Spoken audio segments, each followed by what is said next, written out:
If change feels hard for you, it's not because you lack discipline. You think your life is a result of conscious choices, but most of what you do, feel, and repeat is being governed by something that operates quietly in the background, your subconscious mind. The subconscious mind is not passive, and it is not neutral. It is a recording system built from years of emotional experiences, reactions, and repeated thoughts. The existence of this part of your brain is the reason why you can promise yourself change, set intentions, and still find yourself in the same situations, relationships, and emotional cycles over and over. The subconscious mind does not respond to words or logic alone. It responds to what has been emotionally rehearsed. And until you understand how it works, you will keep repeating the same emotional life, no matter how much you learn. According to Joe Dispenza, the reason change feels difficult is not because you lack discipline, but because the subconscious mind is designed to protect what is familiar, not what is ideal. To understand how this mechanism works, Joe Dispenza explains the human experience through three interconnected brain systems: the thinking brain, the emotional brain, and the being brain. Understanding this architecture is the first step to understanding why knowledge alone never creates transformation.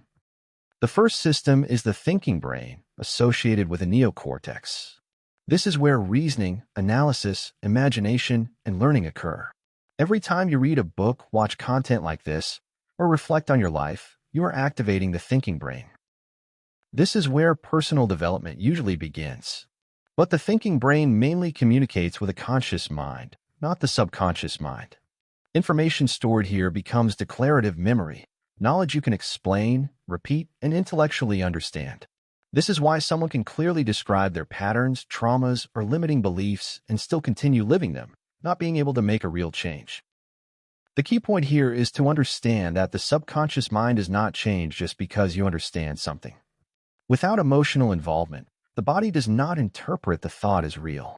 The thinking brain can visualize a new future, but it cannot overwrite the subconscious mind programs that have been reinforced emotionally over years or decades. The second system is the emotional brain, commonly referred to as the limbic system. This is where thoughts gain emotional charge and where experiences are encoded into memory. When a thought is paired with a strong emotion, it becomes an experience, and the subconscious mind records it as truth.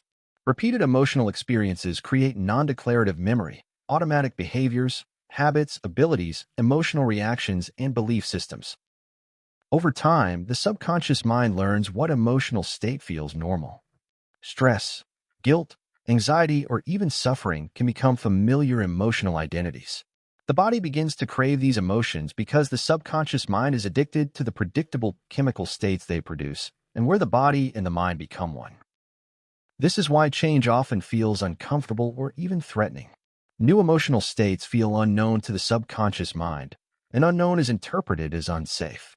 This is not self-sabotage, it is biological conditioning. The third system is what Joe Dispenza calls the brain of being, associated with the cerebellum. This is where repetition turns behavior into identity. When thoughts and emotions are rehearsed consistently, they no longer require conscious effort. They become automatic programs run by the subconscious mind. At this stage, you're no longer thinking or feeling a certain way. You are being that way.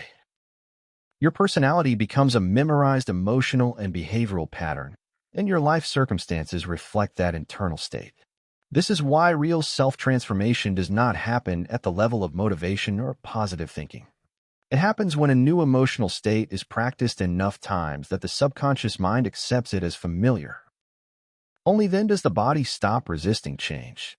Until this occurs, the subconscious mind will continuously pull you back to who you have been, not because it wants to limit you, but because repetition has taught it that this is who you are. This is the critical point most people miss. If your subconscious mind is responsible for running the majority of your behaviors, emotional reactions, and identity, then willpower alone will never be enough. Awareness is the beginning, not the solution.